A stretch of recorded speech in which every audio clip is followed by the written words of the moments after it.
Hey, this is Dorleen and I'm making a Valentine's card.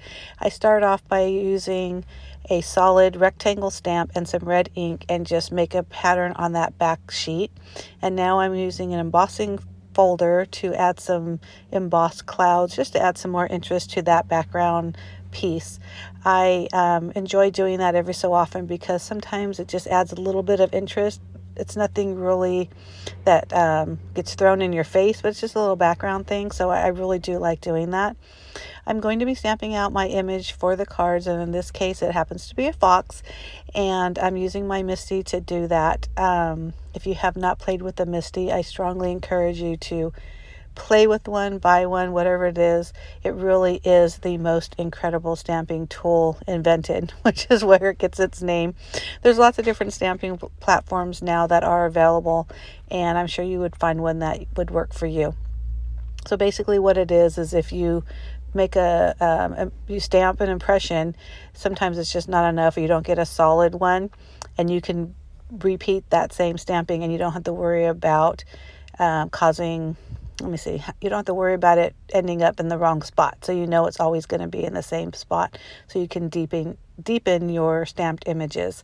So now I'm just fussy cutting out the foxes, and while I'm doing that, I'll remind you, go to my blog, which is www.craftsinthecomandcenter.blogspot.com, and I'll have more pictures of the finished card and also let you know what stamp sets I use and what products I use for this card. I'm kind of just fussing around trying to figure out what I'm going to do. I do decide to use that solid circle. I like that better than the oval, and I'm going to stamp the sentiment on the top part of that circle. So again, I'm using my Misty to make sure I get a really solid and clear impression of that stamp. I'm going to heat emboss the sentiment. I realized as I was going through my cards, I have lots of colored embossing powders, and I rarely heat emboss. So I'm going to try to do that a little bit more. I say that now, but we'll see if I actually do it.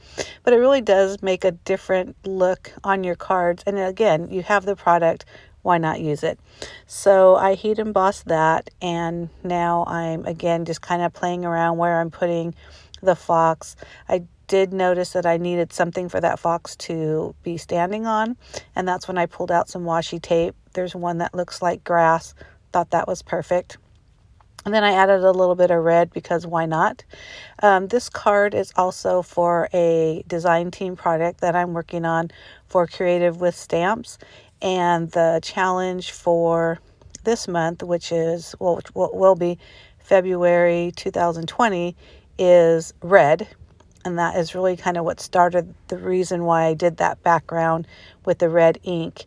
And then I figured, hey, I need Valentine's Day cards. I may as well make it a Valentine's Day card.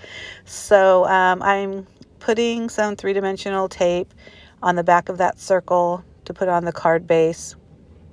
And that three-dimensional adhesive is a roll that I bought at the dollar store, which is so perfect because they come in these beautiful rectangles that are easily cut to the size that you may need.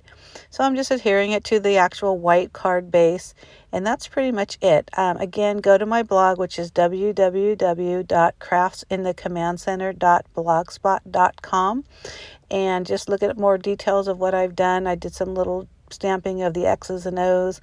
I added some of that color silk just to add a little bit of pretty. I hope you go to my blog and have a great day. Enjoy.